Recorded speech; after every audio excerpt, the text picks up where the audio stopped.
नमस्कार, बहुत स्वागत है आपका। आप देख रहे हैं आपकी आवाज और आपके साथ मैं हूं आसिफ शेख। आपकी आवाज में आज मुद्दा सियासत की नई उड़ान और उस पर मचे घमासान का। केंद्रीय नागरिक उड्डयन मंत्रालय ने आज एमपी को 8 फ्लाइट्स की सौगात दी, जिसमें से 4 फ्लाइट्स ग्वालियर को देश के अलग अलग शहरों से जोड़ेंगी। लेकिन इस पर तब सियासत शुरू हो गई जब यह सामने आया कि इनमें से ग्वालियर से अहमदाबाद और पुणे की जिस हवाई सेवा की शुरुआत आज की गई, 1 साल पहले ग्वालियर सांसद विवेक नारायण शेजवलकर भी उसकी शुरुआत कर चुके हैं।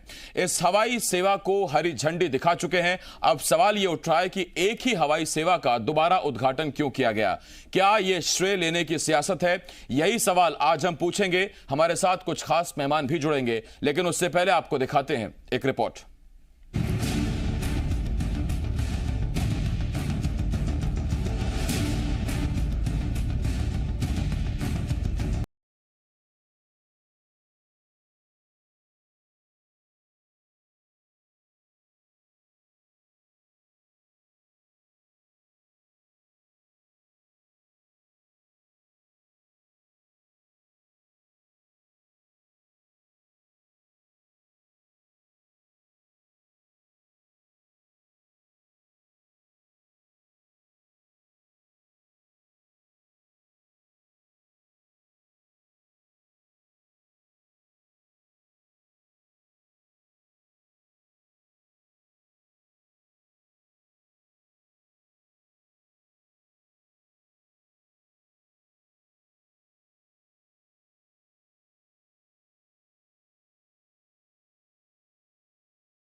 सांसद भाजपा के विवेक शेजवलकर ने खुद यात्रियों का स्वागत किया था, जिसकी तस्वीर भी हमने जारी की है। जो फ्लाइट पहले से चालू थी, कोरोना काल में बंद थी, उसके शुभारंभ का श्रेय ले रहे हैं और उसे बड़ी सौगात बता रहे हैं। इससे समझा जा सकता है कि किस प्रकार की राजनीति सिंधिया जी कर रहे हैं। जहां एक तरफ कांग्रेस हवाई सेवा के दोबारा उद्घाटन करने पर बीजेपी पर हमलावर है, तो वहीं बीजेपी इस हवाई सेवा से ग्वालियर के लोगों को होने वाले फायदे गिनाती रही। जहाँ तक 2-3 फ्लाइट्स की बात है, कोविड के कारण ये बंद हो गई थी, कुछ दिनों के लिए दोबारा प्रारंभ हो रही है। कांग्रेस तो कोई भी मौका भाजपा को बदनाम करने का नहीं छोड़ना चाहती, और अब उद्घाटन क्यों दोबारा हो रहा है, इसका जवाब तो स्पाइस जेट वालों को देना चाहिए। अब सवाल यह है, अगर 1 साल पहले ही इस हवाई सेवा की शुरुआत हो चुकी थी और बीजेपी के सांसद ने ही इसका उद्घाटन कर दिया था, तो फिर से इस सेवा की औपचारिक शुरुआत करने की क्या जरूरत आन पड़ी? क्या वाकई श्रेय लेने के लिए ही एक बार फिर उसी हवाई सेवा का उद्घाटन किया गया? और सवाल यह भी है, हवाई सेवा से पुणे और मुंबई से ग्वालियर की दूरी तो कम होगी, लेकिन क्या इसकी वजह से पार्टी नेताओं में दूरियां बढ़ रही हैं? ग्वालियर से शैलेंद्र सिंह भदौरिया के साथ ब्यूरो रिपोर्ट, जी मीडिया।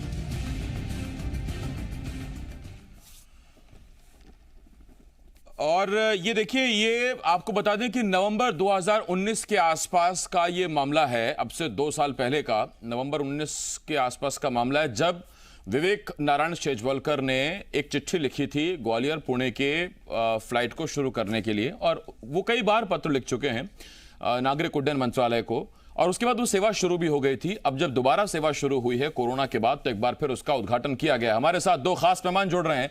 बीजेपी की तरफ से हमारे साथ आशीष अग्रवाल जी, कांग्रेस की तरफ से आरपी सिंह जी हमारे साथ जुड़ रहे हैं। मैं आप दोनों का बहुत स्वागत करता हूं। आरपी सिंह जी और आशीष अग्रवाल जी, स्वागत है आपका। आशीष जी, पहला सवाल आपसे। सर, जब विवेक शेजवलकर इस हवाई सेवा का शुभारंभ कर चुके हैं, तो फिर क्या शुभारंभ ठीक से नहीं किया गया था या मुहूर्त ठीक नहीं था? क्या गड़बड़ी थी उस वक्त? देखिए आसिफ जी, मुझे लगता है कि पूरे इस कार्यक्रम के उद्बोधन को या पूरे स्वरूप को ना तो कांग्रेसियों ने पढ़ा, और कहीं ना कहीं त्रुटि आपकी ओर से भी हुई है। यह कोई कार्यक्रम सिर्फ एक फ्लाइट को शुरू करने के उपलक्ष्य में नहीं था। यह कार्यक्रम 3 राज्यों को आपस में जोड़ने के लिए विभिन्न फ्लाइटों को जो शुरू किया गया है, उस उपलब्धि के उत्सव के लिए था। ये श्रेय लेने की राजनीति नहीं है आसिफ जी, ये विकासवाद की राजनीति है। ये मध्य प्रदेश को गौरवशाली और वैभवशाली बनाने की राजनीति है, और ये पुरानी खींची गई लकीर से लंबी लकीर खींचने की राजनीति है। और बड़ा ही दुख है कि मेरे कांग्रेसी मित्र आज चर्चा इस बात पे करना चाहते हैं ट्वीट करके कि किस भारतीय जनता पार्टी के नेता के शासन में या प्रयासों से कौन सा विकास कार्य हुआ। वे तो खाली हैं, क्योंकि उन्होंने तो सिर्फ तुष्टीकरण और जातिवाद की राजनीति की। बेहतर होता कांग्रेसी मित्र इस डिबेट को लेके आते कि एनडीए के समय में कितना विकास हुआ, कितनी फ्लाइटें शुरू हुई और यूपीए के समय वो क्या कर पाए, या 15 माह की कमलनाथ सरकार में उन्होंने क्या किया। तो ये एक फालतू का जो नैरेटिव सेट किया जा रहा है, मुझे लगता है कि जनता जानती है। सामूहिक नेतृत्व के तहत ये कार्यक्रम हुआ जिसमें हर नेता दूसरे नेता को और प्रधानमंत्री मोदी जी को बधाई देता नजर आया। उनकी दूरदर्शिता से जो उन्होंने कभी उड़ान योजना प्रारंभ की थी, आज आम व्यक्ति को सस्ती दरों पे फ्लाइट उपलब्ध हो पा रही है। ठीक, आशीष जी देखिए, फ्लाइट में नेताओं को मंत्रियों को तो नहीं जाना था आम आदमी को। वही चेक इन करते, वही बोर्डिंग करते, वही चेकिंग करते और चले जाते अपना पुणे। लेकिन उसमें भीड़ जुटाई गई, उसमें कार्यक्रम हुआ और वो उद्घाटन के रूप में दिखा। दूसरी बात, जिस विवेक शेजवलकर साहब ने 1 साल पहले इसका उद्घाटन कर दिया, इस बार नाराज हो गए। उनका कहना था प्रोटोकॉल में ना मेरी फोटो है ना मेरा नाम है। फिर तो तुलसी सिलावट साहब गए, मना कर लाए। क्या ये बात भी सच नहीं है? नहीं, किस नेता की आप नाराजगी की बात कर रहे हैं? मैंने तो अपने किसी सांसद को या अपने किसी नेता को नाराज नहीं देखा। ये नाराजगी की परंपरा भारतीय जनता पार्टी में होती ही नहीं है। हम तो विचार के लिए काम करते हैं, संगठन के लिए काम करते हैं और बड़े हर्ष से अपनी उपलब्धियों को अपने ही किसी दूसरे साथी को सौंपने के लिए तैयार होते हैं। मैं तो एक प्रश्न पूछता हूं कि अगर एक कोई नया बल्लेबाज आए, केंद्रीय उड्डयन मंत्री के रूप में सिंधिया जी ने शपथ ली और आते ही चौका मार दिया, तो क्या हम ताली भी नहीं बजाएं? अरे ये ताली उपलब्धि की ताली है। निश्चित ही मध्य प्रदेश को सौगातें मिली है और आगे की भी उन्होंने अपनी योजनाओं का बखान किया है। मैं कहता हूं कि स्वस्थ बहस तब होगी किसी तरह की नाइंसाफी नहीं होनी चाहिए। आप भी नहीं चाहेंगे। आपने कहा नया बल्लेबाज आए, आते ही छक्का लगाए तो उसका स्वागत होना चाहिए, बिल्कुल होना चाहिए। लेकिन सवाल यह है कि छक्का कहीं किसी और ने तो नहीं लगाया और स्कोर बोर्ड में किसी और के नाम के आगे तो नहीं चढ़ गया। उसी पर यह सारी डिबेट हो रही है। मैं आशीष जी लौटता हूं आपके पास। आरपी सिंह जी बड़ी देर से सुन रहे हैं, मुस्कुरा रहे हैं। आरपी सिंह जी, पहला सवाल तो मैं आपसे यही पूछता हूं, महत्व यह है कि उद्घाटन कौन करे या महत्व यह है कि विमान सेवा शुरू हो? यह दोनों बातें महत्वपूर्ण है?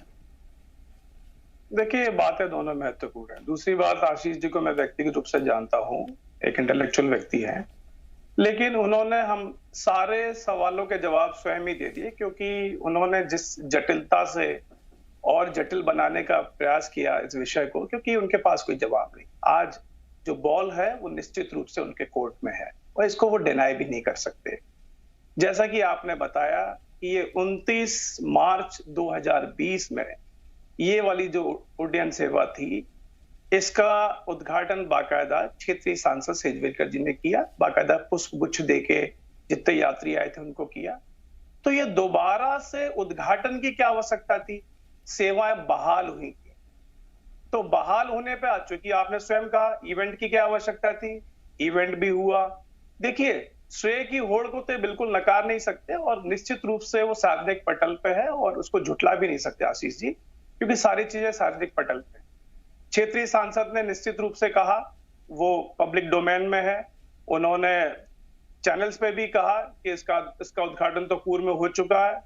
निश्चित रूप से वो रुष्ट भी हुए क्योंकि उनका चित्र नहीं था। और आगे की बात बताता हूं मैं आपको कि जब आगे की कुछ अहम बात बताने वाले थे आरपी सिंह जी, सिग्नल चले गए, उनके नजर नहीं आ रहे हैं। जैसे लौटते हैं मैं फौरन उनकी बात आपसे सुनवाता हूं। अब मैं आशीष जी आपके पास आ रहा हूं और फिर उसके बाद आरपी सिंह जी मैं आपके पास आऊंगा। आशीष जी, देखिए, मैं जानता हूं आपको, लेकिन आज आप शुरू से डिनायल मोड में हैं और कई बार जब जवाब देने की बारी आती है तो प्रवक्ता ये वाली जो स्ट्रैटेजी है वो अपना लेते हैं। मैंने कई तरीके से आपको डिबेट में खेलते हुए देखा है, एक बल्लेबाज के तौर पर, एक प्रवक्ता के तौर पर। देखिए, मैंने फिर वही पूछा कि सर, महत्व हवाई सेवा का है या महत्व इस बात का है कि शुरुआत कौन कर रहा है, किसके खाते, किसके कोटे में यह जाना चाहिए? और कहीं ऐसा तो नहीं क्योंकि ग्वालियर का जो हवाई अड्डा है वो चूंकि राजमाता के नाम पर है और उनके पौत्र अब जब नागरिक उड्डयन मंत्री हैं, तो ऐसा कैसे हो सकता है कि वो आए और ग्वालियर चंबल की जनता को ना दिखे कि उन्होंने सबसे पहले ग्वालियर के लिए कुछ नहीं किया? तो इसलिए यही सही, यहीं से शुरुआत करिए। आसिफ जी, देखिए, मैं आपको भी जानता हूं और आपकी गुगलियों से भी परिचित हूं और उनको सामना करते करते थोड़ा सा अभ्यस्त भी हो चुका हूं। जी, आपने बिल्कुल ठीक विषय उठाया कि चर्चा का विषय क्या होना चाहिए, विकास होना चाहिए या किस पार्टी ने कितना विकास किया ये बहस का मुद्दा होना चाहिए, या उसी पार्टी के नेता ने किस नेता ने कब शुभारंभ किया यह होना चाहिए। तो ये कांग्रेसी मित्रों को हम करने देते हैं। मैं कांग्रेसी मित्रों को बताना चाहता हूं कि अगर वो किसी परिवार में जायदाद का झगड़ा करवा भी दें, हमारे यहां तो कोई नहीं है, तो परिवार की जायदाद परिवार को ही जाएगी, पड़ोसियों को नहीं जाएगी। वो ऐसी ताली पीटते रह जाएं। आरपी सिंह जी मेरे मित्र हैं, बड़े अच्छे व्यक्ति हैं, पूरे सम्मान के साथ कहता हूं। मैं तो इस बात को जानना चाहता हूं कांग्रेसी मित्र क्यों नहीं बताते हैं कि यूपीए के समय में। आरपी सिंह जी एक मिनट, आरपी सिंह जी आपका सिग्नल चला गया था उस वक्त। आशीष जी एक बार बात कंप्लीट कर ले, मैं आता हूं आपके पास। जी निश्चित रूप से जी, मैं अपने कांग्रेसी मित्रों को आमंत्रित करता हूं कि वे 10 साल के यूपीए के शासनकाल को या 15 माह के कमलनाथ सरकार के शासनकाल को बताएं। दूसरी बात, ना सूत ना कपास, ना खाता ना वही, जो कांग्रेसी कहें वही सही। तो ये कैसे हो सकता है? आप बताइए। जो श्रेय लेने की राजनीति की आप बात कर रहे हैं, मैंने पूरे उस 1 घंटे के कार्यक्रम को सुना है। उसमें हर हमारा वरिष्ठ नेता दूसरे वरिष्ठ नेता को बधाई देता नजर आया इस उपलब्धि के लिए, और भविष्य के लिए उनको बताता आया कि हमें और भी आगे जाना है।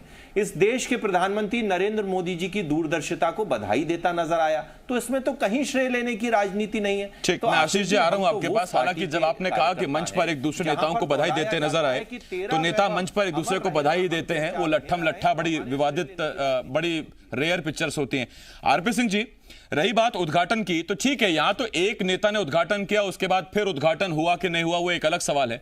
आपकी पार्टी में तो स्थिति है उद्घाटन किसी और को करना है। सज्जन सिंह वर्मा साहब आगे बढ़ते हैं, एक दिन पहले उद्घाटन कर देते हैं, फिर एफआईआर हो जाती है।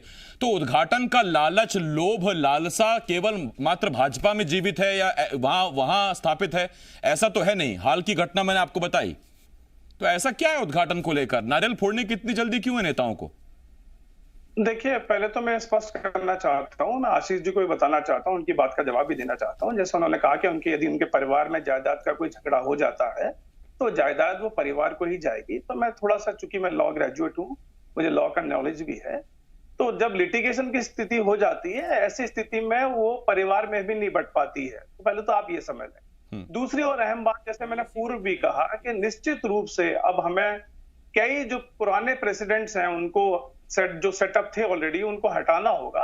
और अब जो स्पर्धा है वो विकास की होनी चाहिए, श्रेय लेने की नहीं होनी चाहिए। मैं निश्चित रूप से मान रहा हूं, और मुझे लगता है आशीष जी को भी एक्सेप्ट करना चाहिए, क्योंकि सिर्फ हम आर्ग्यूमेंट करने नहीं आए, एक नैरेटिव सेट करने भी आए, डिस्कशन करने भी आए। और मैं आशीष जी से एक बात और कहना चाहता हूं कि आशीष जी, आप बात कीजिए।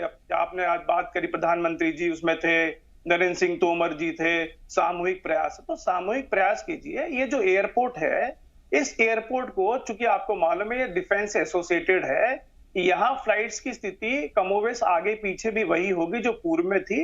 तो आप एक नए टर्मिनल सेटअप की बात करें, एक पॉजिटिव बात करें, तो समझ आता है। हाँ, ये बात तो आपको निश्चित रूप से माननी होगी, और ग्वालियर चंबल में मान लिया। जैसे ही सिंधिया जी आपकी पार्टी में आए हैं, तो स्थापित जितने भी बीजेपी के लीडर हैं, बेचारे सभी के सभी आज इसी संशय में है कि उनका भविष्य क्या होगा। तो ये गतिरोध और जो ये कारण है, उसका यही कारण है, वो श्रेय लेने की होड़ भी इसीलिए है। तो मेरा तो सिर्फ ये है कि भाजपा को अब जो स्पर्धा भी करनी है यदि आपस में, तो विकास को लेके करे, श्रेय को लेके ना करे। मैं आ रहा हूं आरपी सिंह जी आपके पास। अब देखिए दर्शक जो हमें देख रहे हैं, आज आप मानेंगे ये बात कि यहाँ कई बार ऐसे प्रवक्ता भी आते हैं जो वकील भी हैं पेशे से, और उनसे मुझे जिरा या बहस करनी पड़ती है, जबकि मैं पेशे से वकील नहीं हूं। फिर भी आपके हक का जवाब मुझे उनके बीच में से ढूंढना निकालना पड़ता है। तो खैर, उसके लिए कभी आप तारीफ भी करना चाहें तो मेरी कर सकते हैं। मैं दर्शकों से ये बात कह रहा था। आशीष जी आपके पास आ रहा हूं। आशीष जी, ये जो एक सवाल उठा दिया आरपी सिंह जी ने, सवाल तो मैं आपसे आखिर में पूछने वाला था, लेकिन मैं आपसे ही पूछ लेता हूं। सवाल यह है, कहीं ऐसा तो नहीं कि ज्योतिरादित्य सिंधिया कांग्रेस से बीजेपी में आए और अब वो ग्वालियर चंबल के लिए, जाहिर बात है उनकी जन्मभूमि है, कर्मभूमि है, वो उसके लिए करना चाहेंगे, हर नेता करना चाहेगा, लेकिन उस होड़ में कहीं वो जो मूल भाजपाई हैं उनके लिए खतरा पैदा हो रहा है? विवेक शेजवलकर शायद उसका पहला एग्जाम्पल है जो अभी दिखा। ऐसा है क्या? देखिए, सबसे पहले तो भारतीय जनता पार्टी और कांग्रेस के संगठन में जो मूल अंतर है कि एक संगठन कार्यकर्ता आधारित है और दूसरा नेता आधारित है, तो दोनों को हम समकक्ष ना आके, मेरे मित्र आदरणीय आरपी सिंह जी अपनी नजर से संगठन को देख रहे हैं, वो ठीक नहीं है। सबसे पहले तो मुझे लगता है कि उनको अगर इतनी चिंता है तो वो अपना नया प्रदेश अध्यक्ष तय करें, वो मांग करें कि उनका राष्ट्रीय अध्यक्ष क्यों नहीं चुना जा रहा। पंजाब में उनकी पार्टी लड़ रही है, राजस्थान में टूट रही है, महाराष्ट्र में स्थिति खराब है, तो उसकी चिंता करेंगे तो ज्यादा बेहतर है। भारतीय जनता पार्टी में कोई असुरक्षा किसी में नहीं होती। भारतीय जनता पार्टी का कार्यकर्ता अपनी विचारधारा को आगे बढ़ाने के लिए कार्य करता है और परिवारवाद या स्थायित्व तो हमारे यहाँ नहीं है। पार्टी जो काम जिसको देती है वो आगे हो जाता है। इसीलिए हम सामूहिक नेतृत्व की बात करते हैं। और यही अगर कांग्रेस होती तो कमलनाथ के कार्यक्रम में दिग्विजय नहीं जाते, अजय सिंह नहीं जाते, अजय सिंह के कार्यक्रम में कोई और नहीं जाता। भारतीय जनता पार्टी के कार्यक्रम में तो हर वो प्रासंगिक नेता था जिसको आज होना चाहिए था। और आप हर किसी के उद्बोधन को मैं दोबारा कहता हूं, जब हमारे नेता कुछ ऐसा नहीं कह रहे हैं तो मेरे मित्र कांग्रेसी क्यों इतना खुश होकर उस बात को उछाल रहे हैं? इससे समझ में आता है कि उनके पास कुछ प्रासंगिक बचा नहीं है। तो मैं दोबारा कहता हूं कि वो जनता की बातों पे, जनता के विकास कार्यों को जो वो पूरा नहीं कर पाए, समालोचनात्मक तरीके से अगर उठाएंगे तो बेहतर होगा। ये व्यर्थ की बहस कोई काम नहीं आएगी। भारतीय जनता पार्टी की केंद्र सरकार और राज्य सरकार के समय ग्वालियर और समूचे मध्य प्रदेश का विकास हो रहा है और यह पल उस इतिहास का साक्षी है। ठीक, मैं लौट रहा हूं आपके पास। हालांकि आपने जब कहा कि अपनी पार्टी पर ध्यान दें, तो वकील अपने पार्टी पर तो ध्यान देता ही, दूसरा जो पक्ष है उसकी कमियों को भी जरा बड़ी बारीकी से देखता है। केस तभी मजबूत बनता है। आरपी सिंह जी, मैं आपके पास आ रहा हूं। और आरपी सिंह जी, सवाल मेरा ये कि अगर यूं ग्वालियर को विवेक शेजवलकर सौगातें देते रहे, केंद्र सरकार सौगात देती रही या ज्योतिरादित्य सिंधिया सौगात देते रहे, तो ये वही ग्वालियर चंबल है जिसमें 2018 में आपको भरपूर आशीर्वाद मिला था और उपचुनाव में यहीं से आपको मात मिली थी, अन्यथा सरकार आज आपकी होती। देखिए, पहले तो एक बात को समझना आवश्यक है। आशीष जी ने बातों को इतना उलझा दिया, मैं बताता हूं आपको। इन्होंने पार्टी की रीति नीति की बात और कैडर बेस्ड बात की बिल्कुल की, लेकिन जैसे ही इंपोर्टेड नेता इनके आते हैं, ज्योतिरादित्य सिंधिया जी आते ही देखिए आप, सारी इनकी रीति नीति, कैडर और जो इन्होंने बातें कही वो सारी दरकिनार कर दी गई।